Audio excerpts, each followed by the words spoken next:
Hello, budget friends. Thank you so much for clicking on this video. We are here to do a mid-month check-in and also a mid-paycheck check-in for the month of July here in YNAB. So let's just jump in and look at the numbers.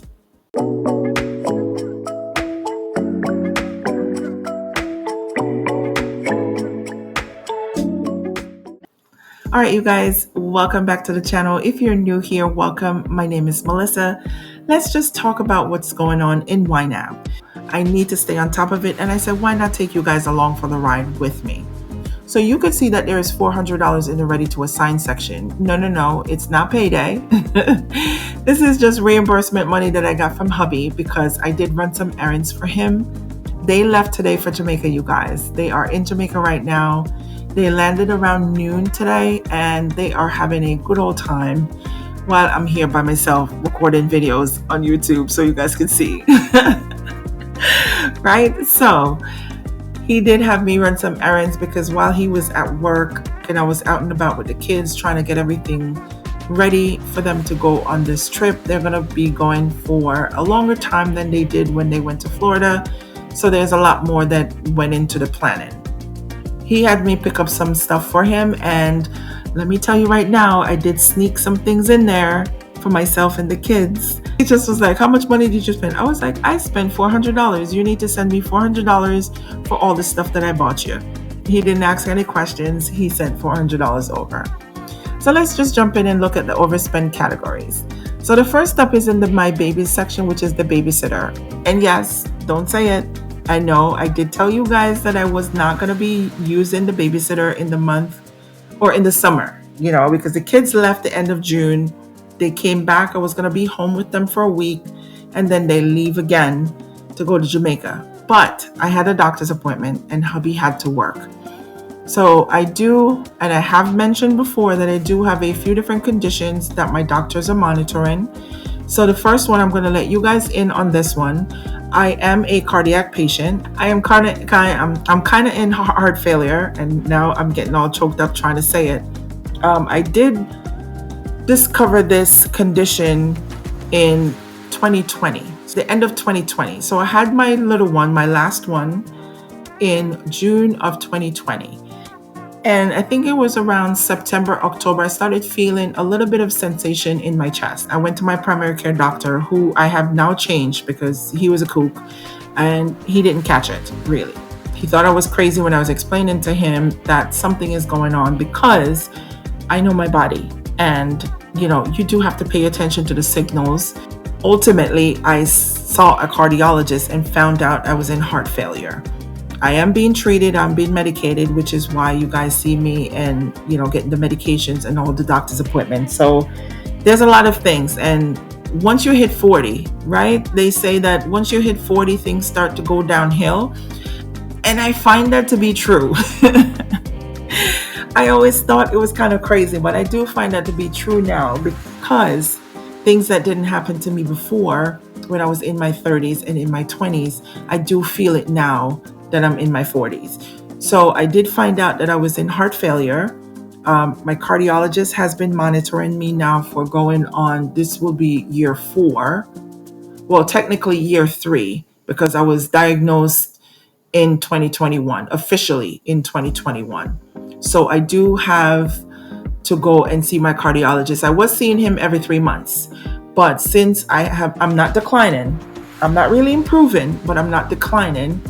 He has pushed me out now to be every 6 months. So I do get an echocardiogram every 6 months now. Before it was every 3.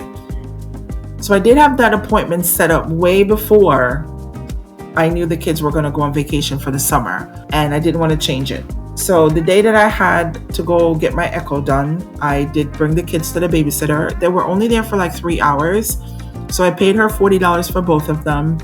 I don't think she was expecting to be paid, but I like that she provided a service for me, so she needed to be paid. So let's talk about the reimbursements. So hubby wanted me to get some clothes for him, some shirts and some stuff for him to go to Jamaica.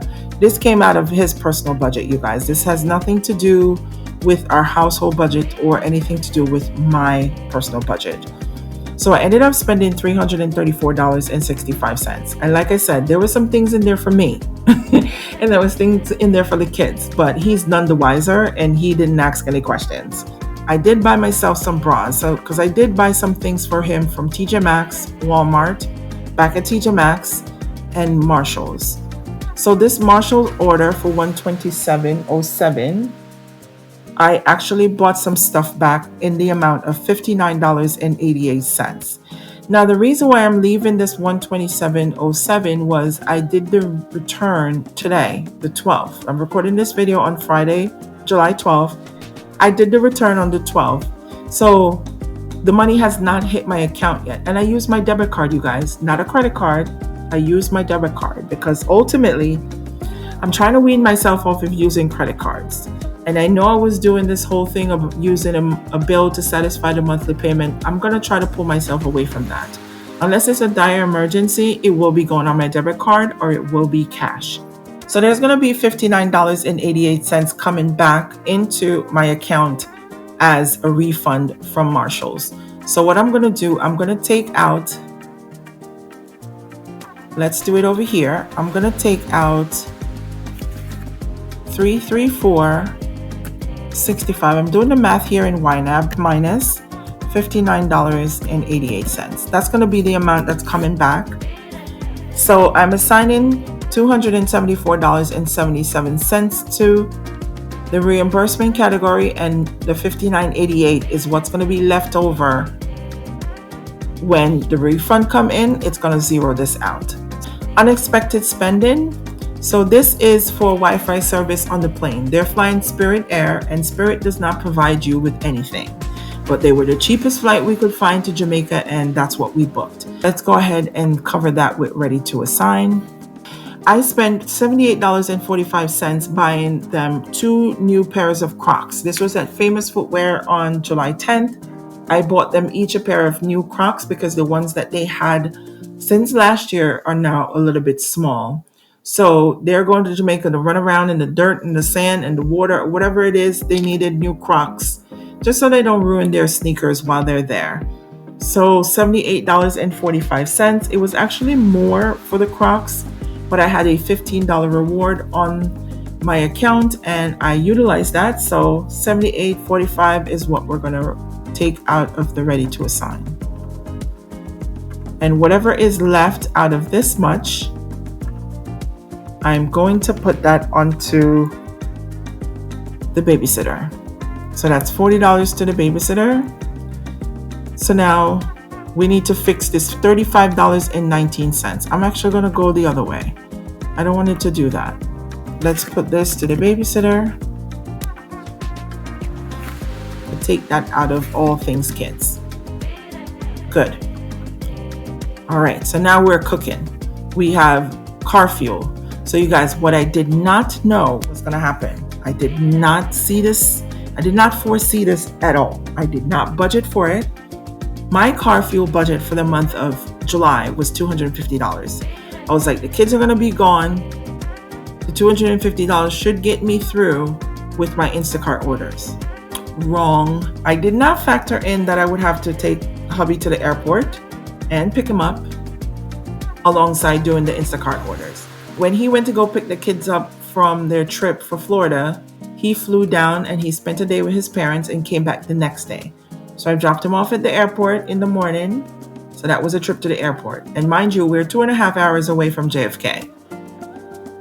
When he came back with the kids, I had to pick him up from the airport. So that's another tank of gas to go back 2.5 hours to JFK. And now he just went to Jamaica. I had to drive him. Now Spirit flies out of LaGuardia. It's an equal 2.5 hour drive to LaGuardia. So I had to drop him off at the airport this morning. He is coming home on Monday, and I will have to pick him up, but it's not going to be from the airport. He is going to take the train from the airport to closer to home, and I will pick him up from there. So it won't cost me a full tank of gas or anywhere close to that.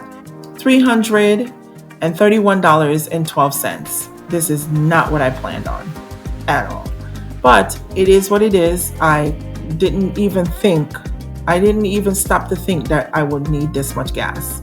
The month is not over. We're just about halfway through. Once he comes back, then the only thing I have to worry about is doing my Instacart orders and going back and forth to my full-time job. I don't think it's going to cost me another $300 for the remainder of the month. We will see. What I'm going to do, I'm going to take this out of the car insurance fund because I do have $159.88 out of that money that I had assigned before. I'm going to take it out of here because I did postpone the payment for my car insurance. I pushed it back from the 13th. It would have been due tomorrow on the 13th.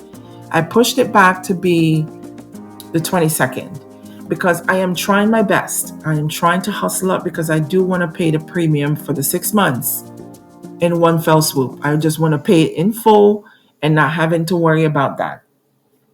But I don't know. It's not looking so good, you guys. It's not looking so good. So I will have to assign monies out of our next paycheck for our car insurance anyway. So I'm just going to use the money that I set aside for it for gas. What's left is the $59.88. This is just the monies that I'm waiting to be credited back to my debit card. So let's just talk about what we've spent so far. My half of rent is still sitting there in the rollover section. The rent check has not cleared yet, but I did enter it. Our electric bill went through, it's fully spent. HB Inc. is fully spent. Peloton is fully spent. Everything else at the end of the month has not been touched just yet. The after school, you guys, guess what? So I did assign the $15 for after school, but I still haven't dropped the check off. And guess what they did? Do you guys remember that check that I dropped off in February? My son was to go on a field trip and he didn't go because he took sick. Well, that check was somewhere in limbo, and out of nowhere, this check came against our bills account. And luckily, I'm one to get up and check our accounts and stuff because I never keep a buffer in that account, which I now have to. I woke up one morning, check our accounts, and the $15 check went against the account. And I'm like, what? But all I owe them was $15. So I think we're all settled up right now. The $15 was in the budget, but I hadn't moved it. I hadn't moved it to the bills account because the bills account is what we write checks from. But anyway, we were all set. The rent money was still in the account, so they took it out of there and then I replenished it. $40 for the babysitter. Braces is not cleared yet, but I did enter the transaction. I did send one child support payment over to my daughter. Clothes and shoes for the kids wasn't in the budget, but it's covered. $30 for haircuts. I did get my son's haircut. In the transportation section, I did do half the payment to my auto loan, and we're going to have to replenish the car insurance.